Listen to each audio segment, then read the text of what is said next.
The Emerson Mnangagwa government has started a large search for people who joined the March 31st national shutdown led by war veteran Geza. Military intelligence teams are now taking the lead over the Central Intelligence Organization in tracking protesters through videos, social media, and public watching. A person working in security told reporters, "It's a simple exercise. We are gathering intelligence from videos, social media posts, and public discussions where people encouraged others to overthrow a democratically elected president. Police are helping with the search, which has already led to 98 arrests.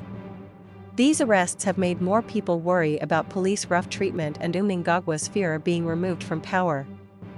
Like how he took over in 2017. On Tuesday, the arrested protesters went to court, facing charges of joining a gathering meant to cause public trouble. Of the 98 people caught, 95 appeared before Provincial Magistrate Shinisu Matova, who delayed their bail decision until April 10. The other 3 went before Magistrate Ruth Moyo, who set their bail hearing for April 4. The National Prosecuting Authority is fighting against bail. They claim protesters met at Freedom Square around 9:20 a.m., planning to walk into Harare and go to State House to force Mnangagwa out of office. Court papers mention protesters shouting "Enough is enough, Mnangagwa must go," and "Madzibaba Beshanduko, come and lead us," as proof they wanted to start a rebellion. Officials say 94 people were arrested at the protest, while 1 more was found at home after being seen in pictures and videos shared online. On Monday, there were many police in Harare and other cities, which stopped the protests. People were mainly angry about ZANU-PF trying to let Mnangagwa stay in power longer than the constitution allows. Mnangagwa, now 82, trusts his old friends less, especially war veterans who once backed him but now say he has turned away from what they fought for in the liberation struggle.